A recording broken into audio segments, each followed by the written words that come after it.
And welcome, everybody. It's going to be a fun show. Got a guest that's been on a couple times. But before I introduce him, I want to remind you that we are sponsored by three great companies, one being Alamode, of course. I have been using Alamode for over 2 decades, and you should be too. Check them out right now at alamode.com/free trial. Once again, it's alamode.com/free trial. You can call them at 800-ALAMODE. Get 15 days free to check out all the bells and all the whistles. You'll be super impressed.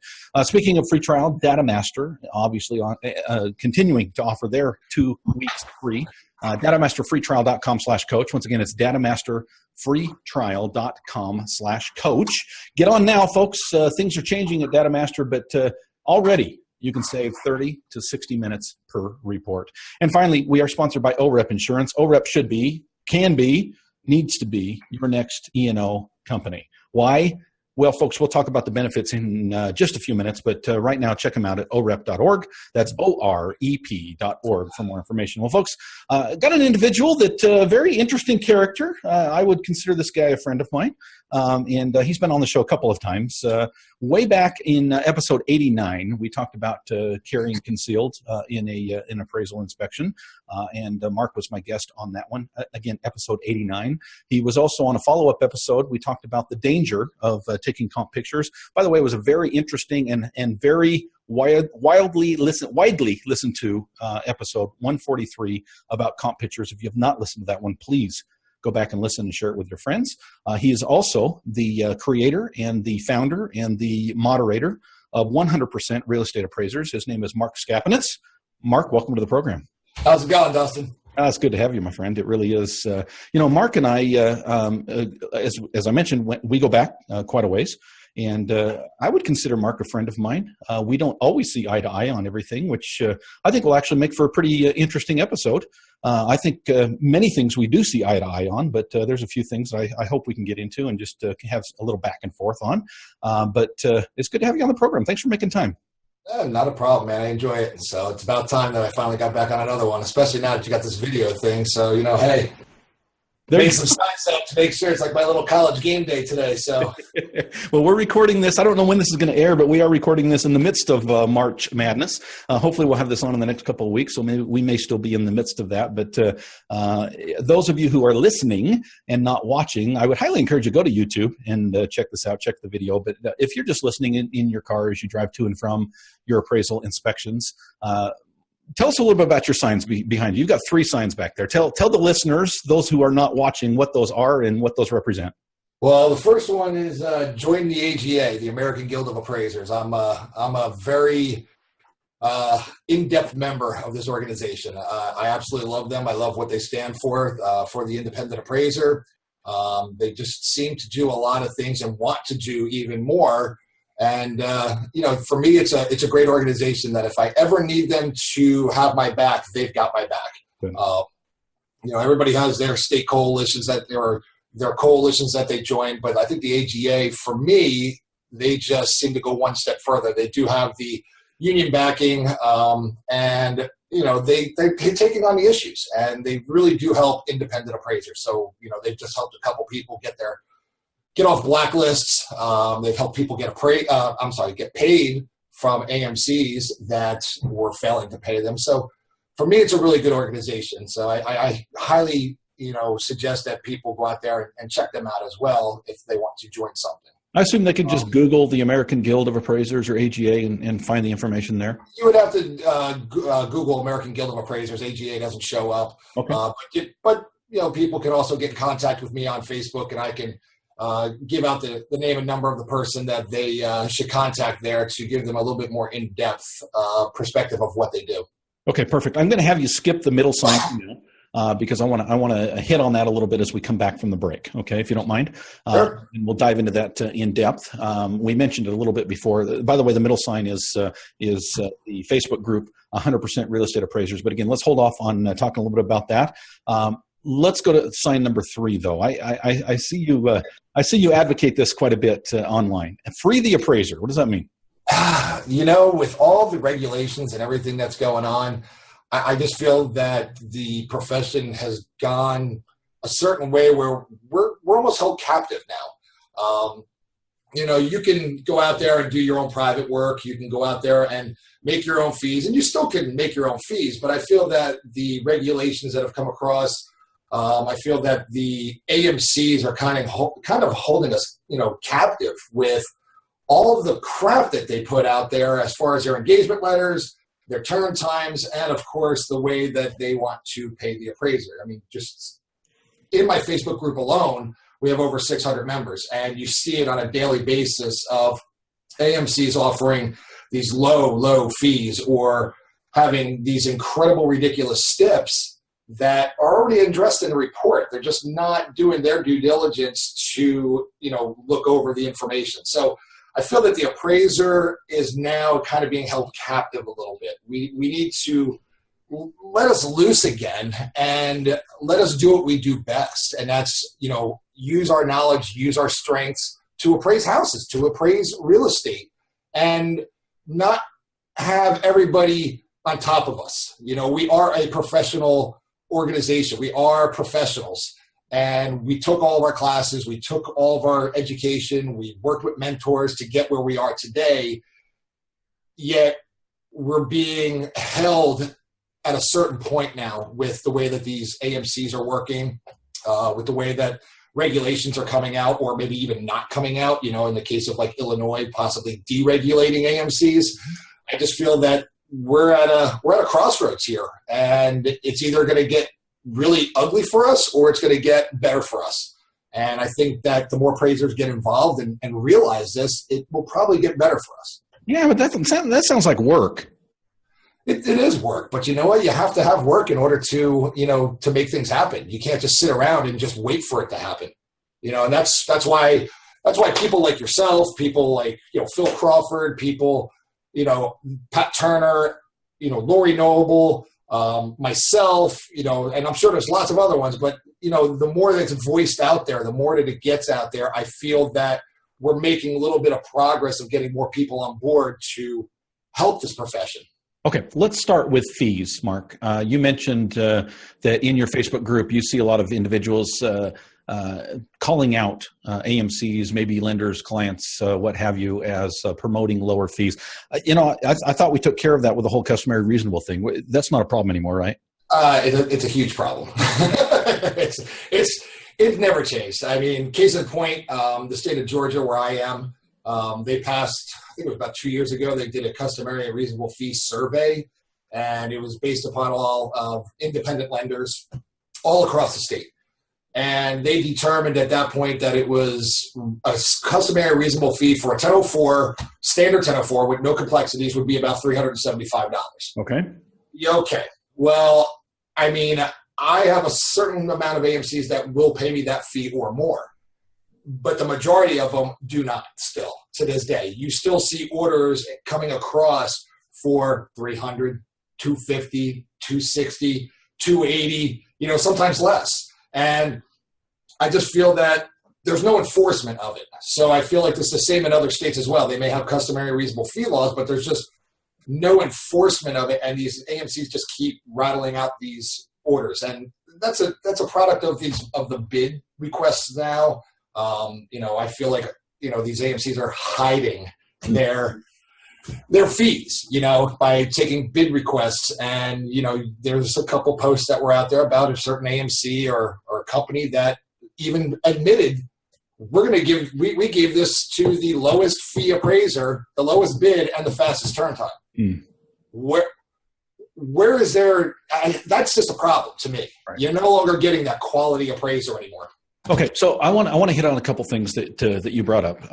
One of the things that I see quite often on your group and other groups online is that sometimes appraisers will take a screenshot of maybe an email that they've received, and they'll scratch out the confidential information, but they'll say, "Hey, look at this," and some schmuck accepted this. And I always have to question. I'm not stupid. Maybe I would say 99% they're probably right. Some schmuck did accept it at that fee, but there's also the side that says, what if, just hypothetically, what if some appraiser clicked on, bidded back, and accepted it at a higher fee? In other words, do we always know that an appraiser, just because it's advertised at $275, do we always know that an appraiser is actually accepting at $275? No, we don't know. There's no way to really tell. But, when you see when you go in and bid on something, or you get an order that's sent to you from an AMC and they're broadcasting it out, and they broadcast it out for that 175 or 200 or whatever it is, and it's picked up like that and just taken, well, come on, common sense tells you that somebody went in there, clicked yes, I'll take it, And look, there's nothing, it's tough to say, it's hard to say that, what these appraisers are doing are wrong or right. I mean, they're doing what's best for them for their business. And, at the time, this is what we're stuck with. This is what we have. Okay. This is what we were given when AMCs started coming out of the woodwork. We were given this platform, and it was either take it or leave it. And yeah, fees have gone up for, over the last couple of years since HVCC and Dodd-Frank, and, fees have gone up in certain areas, and there's been a lot of help towards that from other states and coalitions and, people pounding it through the heads of these AMCs that we should get paid more. But it's also to the fact that these AMCs can take advantage of this. They throw these requests out there, appraisers pick it up. I'm not bad-mouthing how anybody does business. And I'm not going to badmouth how somebody, picks up a job cheap or whatever they want to do for them. I personally don't do that. I've got my fees set. I'm not going to accept something that I'm not worth. But it seems like it's more so these days that's happening, because case in point, I just did a private job for somebody, and I bid $350 on this private job, not too far from me, and I bid $350. And he had 5 other bids, and he told me I was the second highest. So he still went with me because I sold him on it. But when I asked him what the other fees were, he told me that it was $380 was the highest. I was at $350, and 3 other people bid $250. Holy moly. So to me, it was like, okay, well, he went with me because of my expertise and my ratings and reviews, and which is the way it should be. And I have no problem, bidding against people like that. I don't like how an AMC throws an order at me and says it's $200 or it's $250 or it's $275. To me, that's not right. If you want me to bid, let me bid, but let's do something reasonable here. Well, there's a couple things that you brought up, and I think it's good to double click on. Number one, I appreciate the fact that you're saying, hey, you know what? I don't judge how anybody else does business. What I'm concerned about is the way the AMCs sometimes advertise these things. And I think it's important because sometimes I see these discussions online, and sometimes I wonder if we know the whole story. In other words, I'll give you a hypothetical. Well, no, I'll give you a real life example. Years ago, the average fee in my area was $350. It's much higher than that now, thankfully. But 5, 6. Well, let's pre HVCC. Let's put it that way.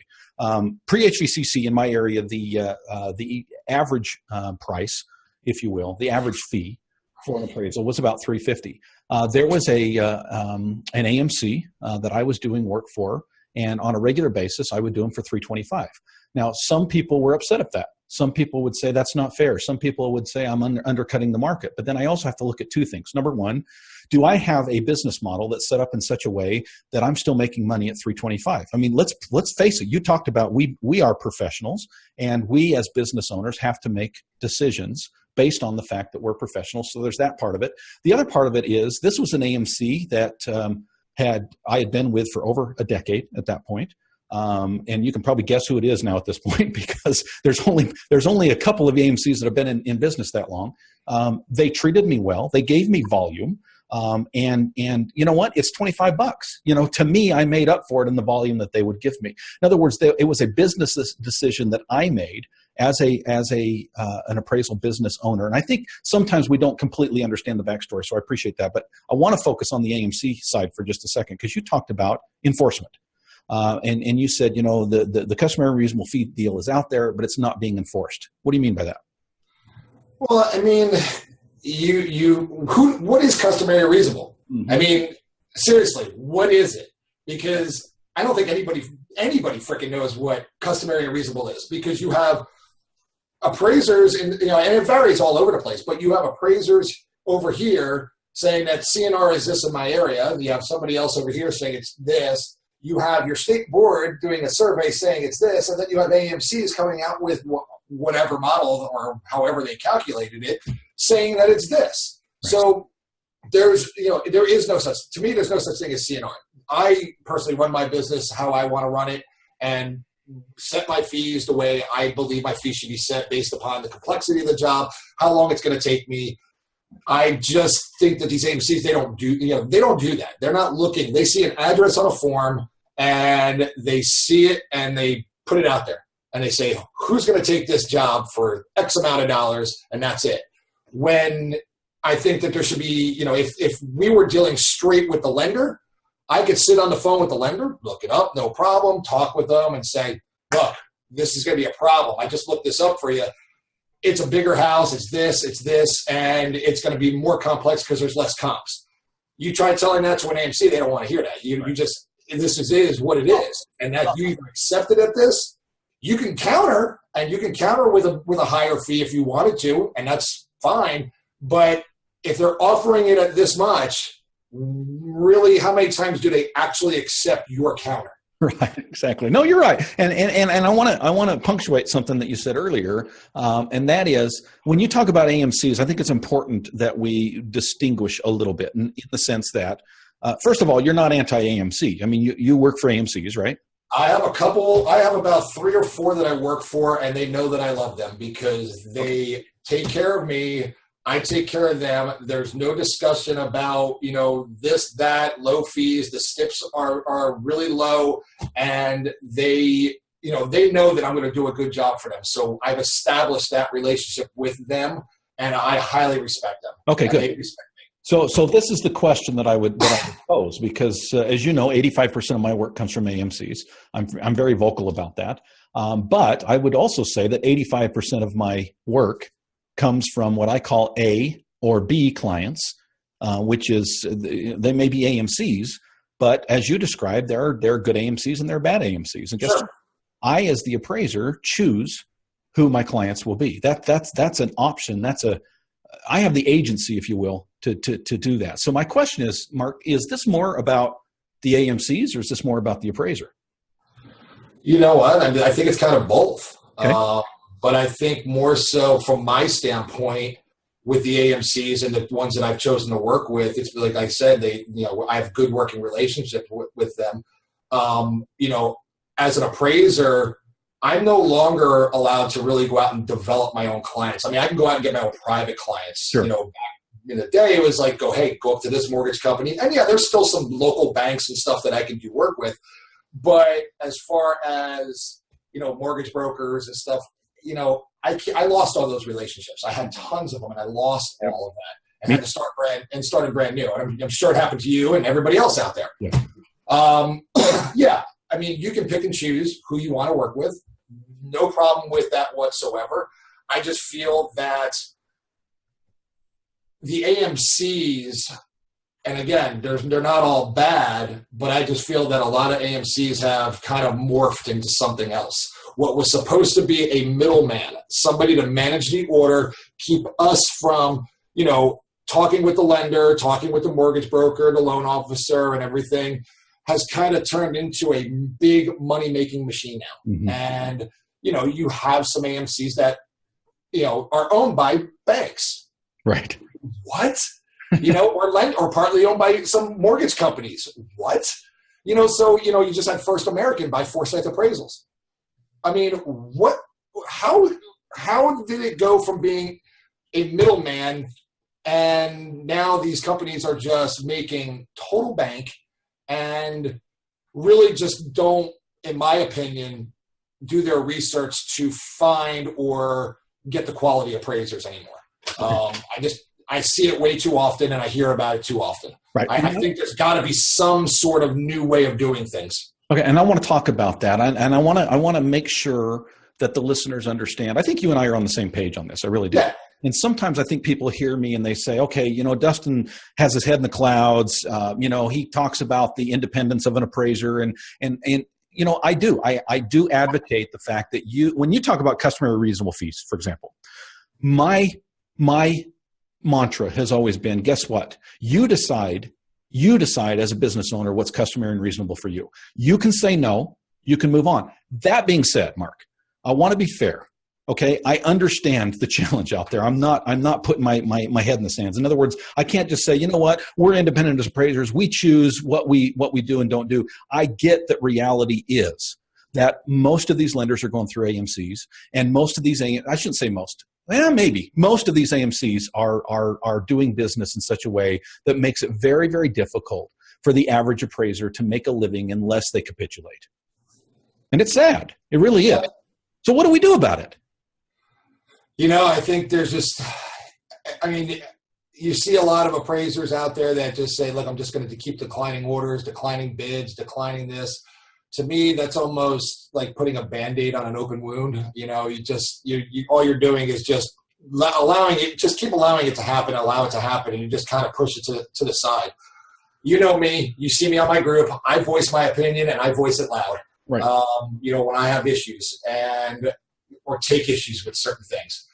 I think that we collectively as appraisers need to actually finally come together and just say enough is enough if we want things to change. But I don't think that that's going to happen, because you have your appraisers and you have your people that are advocates for, trying to make change.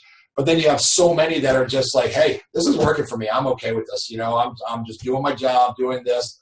So, I don't know how or what we do about it, but I know that something should or needs to change. Okay. With the way that not all AMCs work, but certain ones that we see time and time and time again, their names just keep coming up and coming up.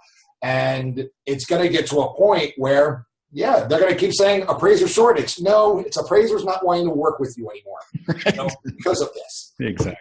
Yeah, no, I'm glad you brought that up, because that's a mantra that has become very popular in the landscape right now. And I agree with you. It's not a shortage of appraisers. In fact, I sat in a conference recently where a guy from Fannie Mae showed the statistics.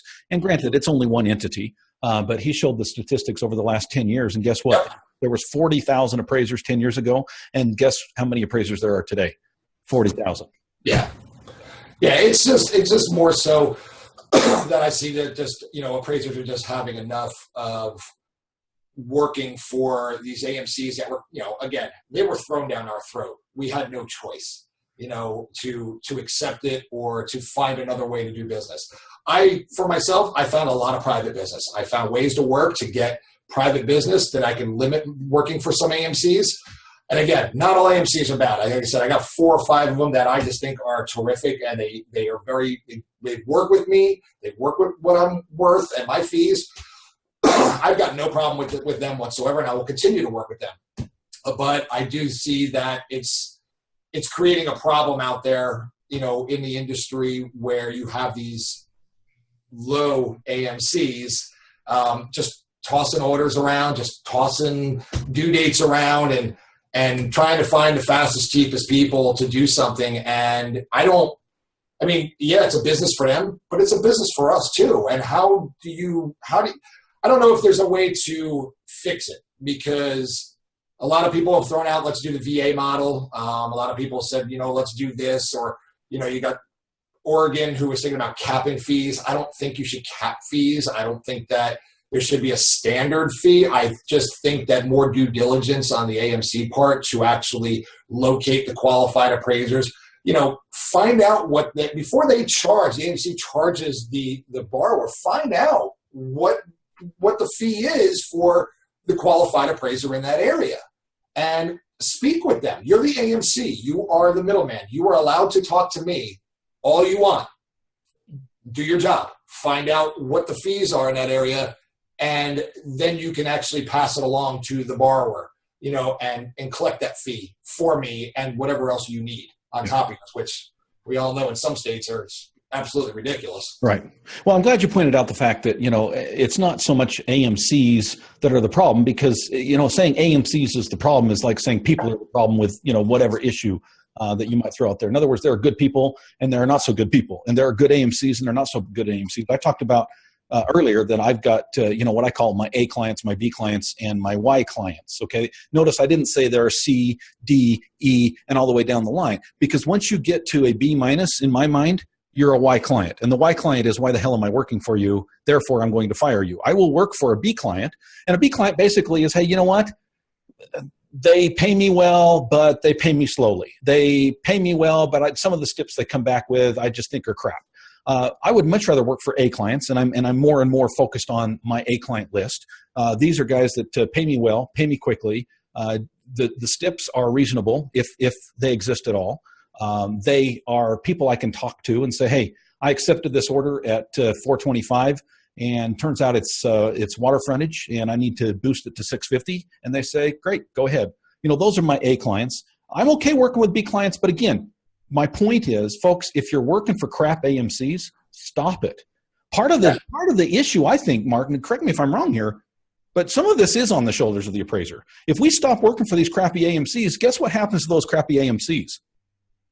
They're going to go away. Absolutely. And I agree with you, but I also, and again, as we're talking about this, we're bringing up, it's not all AMC fault. It's not all appraiser's fault. I think there's a general mix of what we're looking at, that contributes to how this industry is going. I do, however, think that, there is that issue of, the way the whole AMC model to me just seems to be kind of kooky. You've got some really strong AMCs out there, and they're buying up other ones, and they're making these big conglomerate AMCs, and yet, they don't want to pay as well as smaller AMCs do. But again, it's not just about fees. I mean, again, we got another issue that we have to talk about, which is, I don't see it happening too much in the state of Georgia, but, we see it time and time again about how these AMCs are making the same amount, if not more, and charging the consumer more for an appraisal that, shouldn't cost that much. I mean, just to put it into a little analogy here, my neighbor down the road, went and hired Skippy's Electric to come out and look at the electric on his house and fix some stuff. And the company quoted him $2,000 to actually get it up to code. And he was like, whoa, wait a minute, $2,000, that's ridiculous. So he called up a more reputable, qualified company, Castile, and they came out and they looked at it and said, no, it's only $500 that you need to fix this. Well, in my analogy here, the AMC is Skippy charging the customer a crap ton. Is that a real name, Mark? Well, I'm just making that up. I don't know the real name of it, but he's charging Skippies. They're the AMC. They're Skippies charging the consumer a lot of money for a product that only costs $500. Yeah. I mean, and that's, you go back to before all the HVCC crap and everything. I have my relationships. I charge for the job, the complexity and everything, and whatever I charge, that's what the consumer paid. Nowadays, they're paying for the appraisal plus whatever other fees the AMC wants. I mean, if they're charging $600, $700 for an appraisal with the AMC, well, why can't I charge that? Well, I can't. I mean, I can, but I ain't ever going to see that. Right. They're going to be like, no, because now we got to charge them $1,400 to make our money. I mean, come on. I mean, some of it's ridiculous. No, I agree. I think some of it is ridiculous, and I think that was a good teaser to when we come back. I want to talk about some of the other issues that you find in your appraisal group. Your Facebook group. But first, I want to pause here and remind you we are sponsored by three great companies. I've been with Alamode Software for over 20 years, well over 20 years at this point. Plan on continuing forever as long as they continue to be an advocate for appraisers. I appreciate what Alamode does for me and allows me to be more effective and more efficient at what I do. Folks, if you want to know more about Alamode and some of the things that they offer, I'll just give you one example. They have a mobile app that is absolutely incredible. I love it. It saves me time, not just in the field, but on the flip side, that I don't have to re-enter data. If you want to be mobile, Alamode's the way to go. It's alamode.com/free trial to try them for 15 days. It's alamode.com/free trial.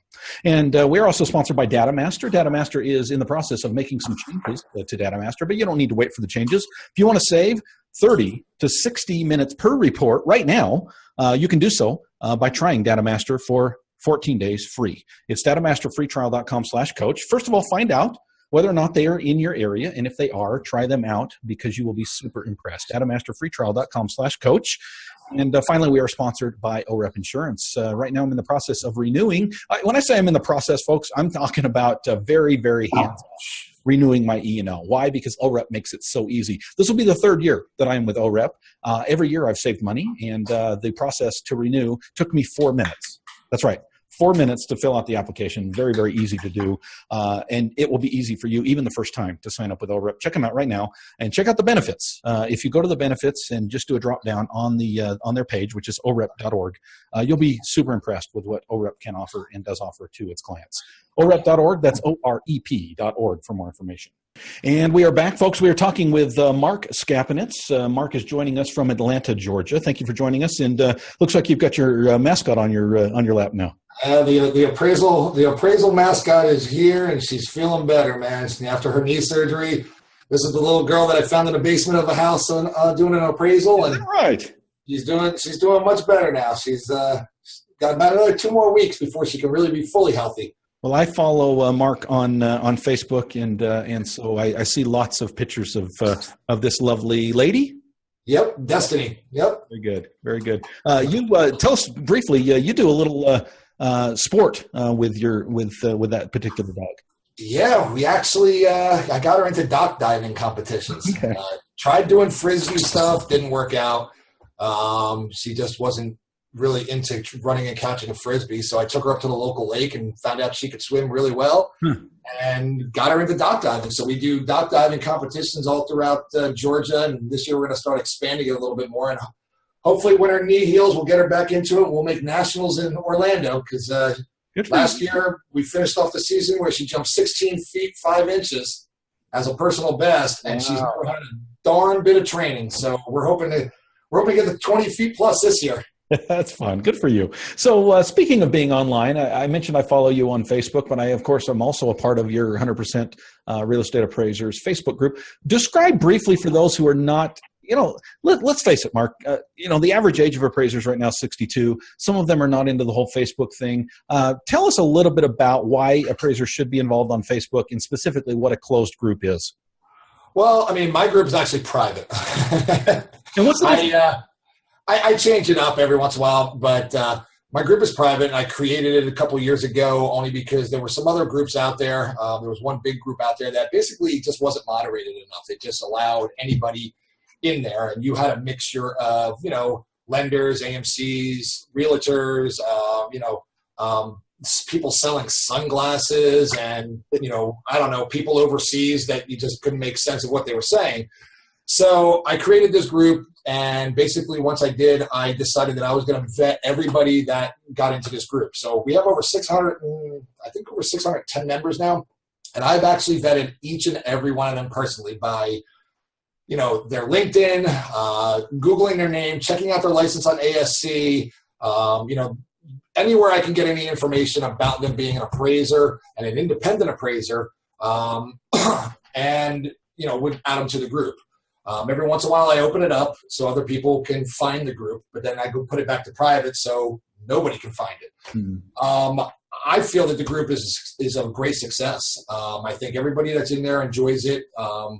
You get a lot of information that you wouldn't be able to get elsewhere. I mean, we all know as appraisers, most of us work at our homes. Some of us work in offices, but you don't have that interaction with everybody.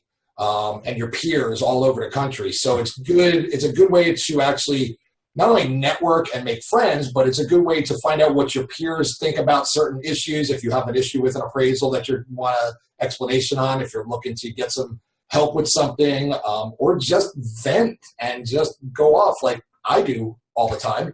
And it's good. I mean, it's a good way to actually learn something. I learn a lot from everybody. Yeah. That goes on there. Some of us don't have the same views. Right. Some of us have the same views, and we will agree and disagree on things. But that's the beauty of it, is that you can communicate with these people and get information, or debunk things that you just weren't sure about.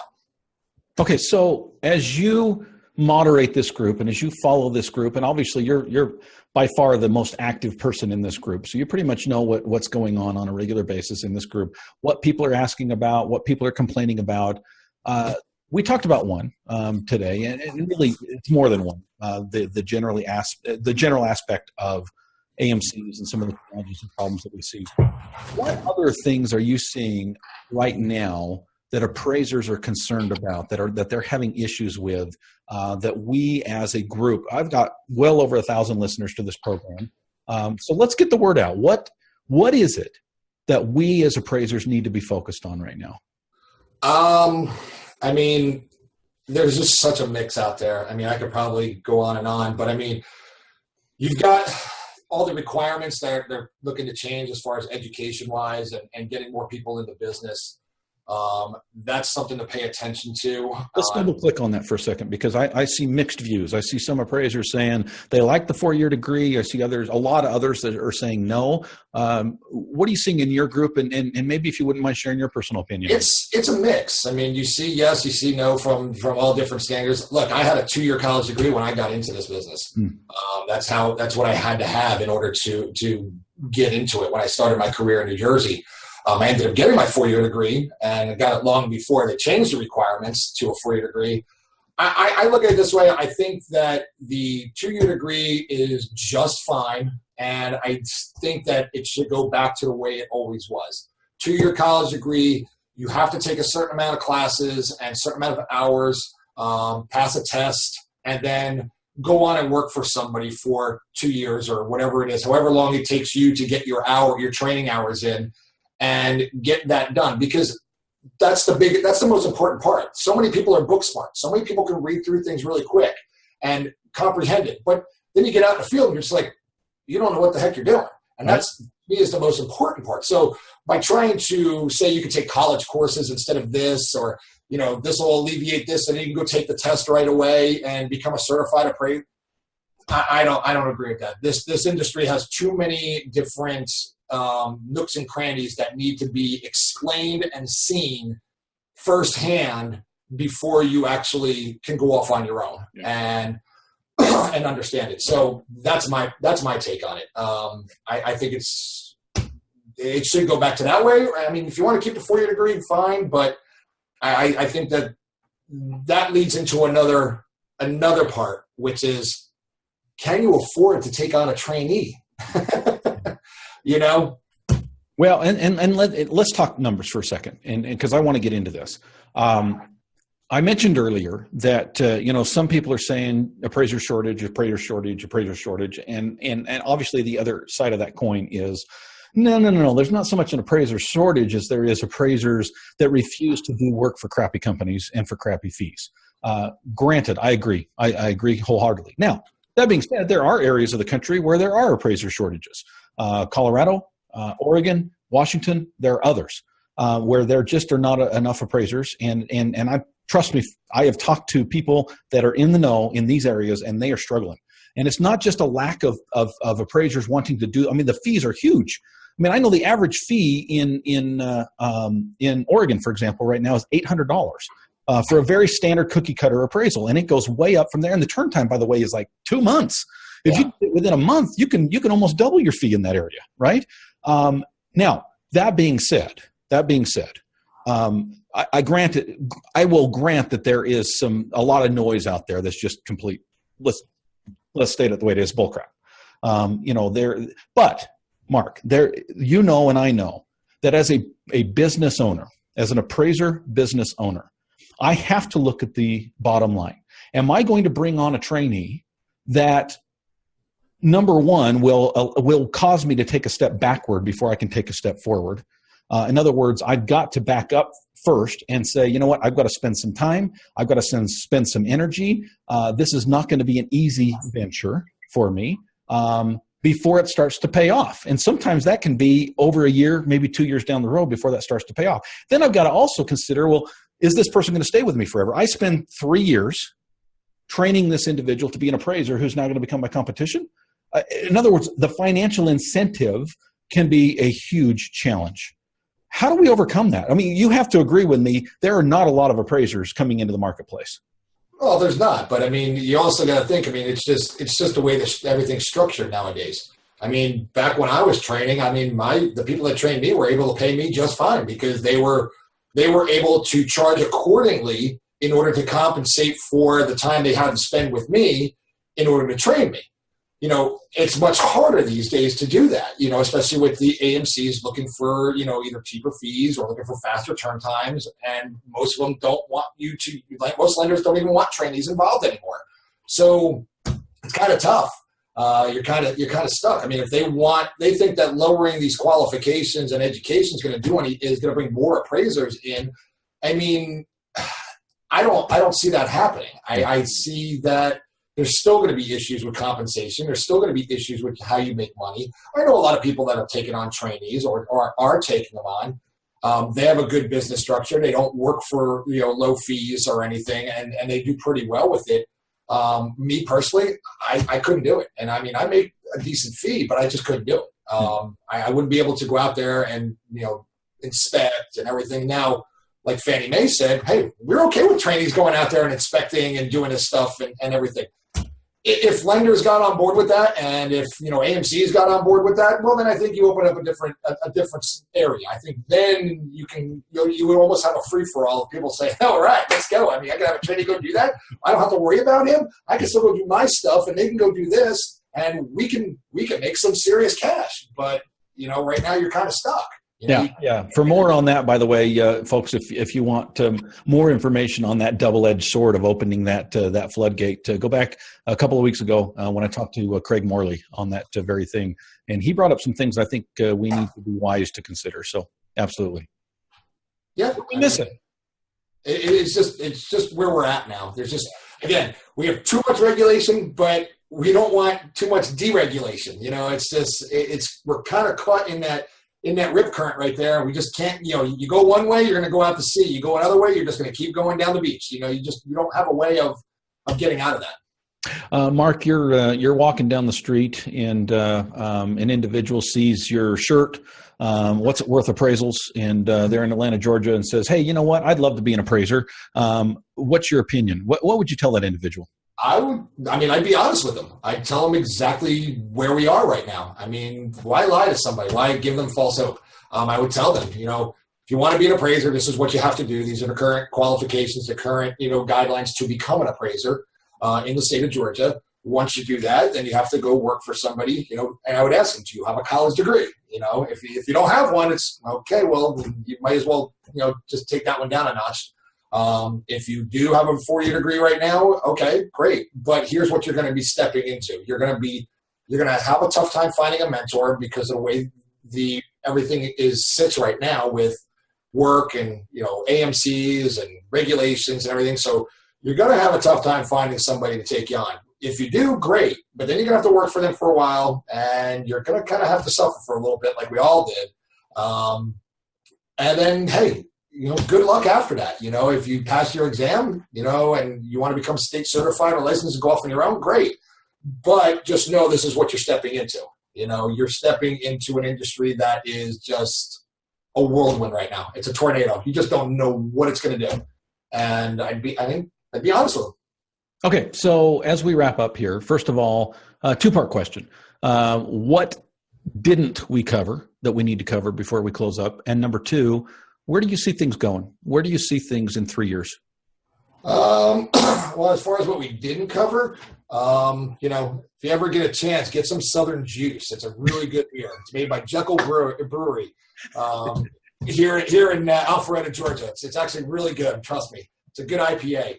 I mean, other than that, I mean, I would love for people to, once this comes out, the podcast comes out, I would definitely open up my group for other people to be able to locate it on Facebook. Again, it's called 100% Real Estate Appraisers. You'll be able to look it up, and I'll have to just go through my motions. Just take your time and wait for me. Where do I see this profession going? I mean, your guess is as good as mine, man. I mean, I see good things happening. Being a part of the AGA, I hear a lot of good things, you know, good things coming down the pipe that they're trying to do and other coalitions are trying to do. I also see a lot of negative things still happening, and a lot of things not changing. And then I see some weird things happening. Like I said earlier, First American Mortgage. I mean, weren't they the ones that Cuomo went after that started the whole HVCC thing? Oh, I don't even know on that. I think it was First American, and now they brought up Forsyth Appraisals, and it's just weird things like that when you think things are going good, you just turn around and go, you scratch your head and go, what is going on here? Are we going to be now dealing with staff appraisers everywhere? Is the independent appraiser going to start to go away? So, I mean, your guess is as good as mine. I do see that this whole new valuation tools, all these companies are coming up with now, these desktops and, their own property waivers and things. I think that's going to be a disaster. To be honest with you, I think it's going to be a disaster. I do some desktops for one company. Most of the stuff is for people who just recently purchased a house and had an appraisal already done like a couple months ago, and they're just rechecking values and stuff. I don't see a problem with that. But as far as the industry, man, God bless you and good luck, because I don't know, man. I really don't know. You're in it for the long run, though. You got both feet in. I do. And you know what? I just finished my home inspection classes here in Georgia, so they don't have a licensing here. So I'm going to go and meet up with another home inspector and just do a couple training things with them before I open up that part of my business. And I'm in the midst of getting my real estate agent's license here as well. That's big. Well, I'm thinking ahead. I'm thinking ahead with all this crap with the appraisal industry. I'm just thinking ahead to try and prepare myself for worst case scenarios, that, hey, if this happens, I can move into this field, or I have experience already with home inspections, and I can kind of, keep my money flow coming in. Got a wife and dog to think about. Keep your options open. You got that right. Mark Skapinetz, thank you for joining us, my friend. Thank you, Dustin. Anytime and any place, anytime, and let's do this again. One more time on your Facebook group. What's the name? It's 100% Real Estate Appraisers. Mark Skapinetz from Atlanta, Georgia, folks, and you're always welcome on the program, my friend. I appreciate you joining us, my friend. For those of you who can't see, he's giving me 2 thumbs up and a big cheesy smile. I appreciate you joining us, my friend. And I do say, my friend, I know we disagree sometimes on a few minor things, but I think you and I actually see eye to eye on what's going on. Honestly, though, that's the best part. Let me bring you up. Sorry.